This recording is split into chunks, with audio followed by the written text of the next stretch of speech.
نحمدہ ونصلی علی رسولہ الکریم اما بعد۔ آج ہم روز مرہ کے استعمال کے لفظ معجون پر بحث کریں گے۔ یہ لفظ عام طور پر حکیموں کی ڈبیوں پر لکھا ہوتا ہے مگر ہمیں اس کا معنی معلوم نہیں۔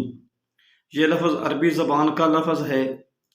یہ لفظ آجانا یا جنو اجنن سے ہے جس کے معنی گوندنے کے ہیں، اور لفظ معجون مفعول ہے۔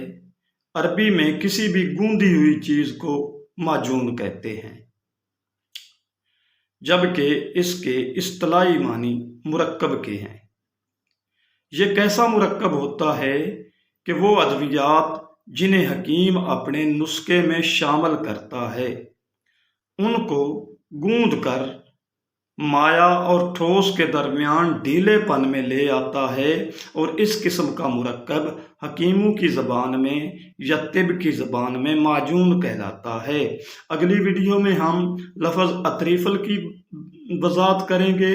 وما علینا الا البلاغ المبین۔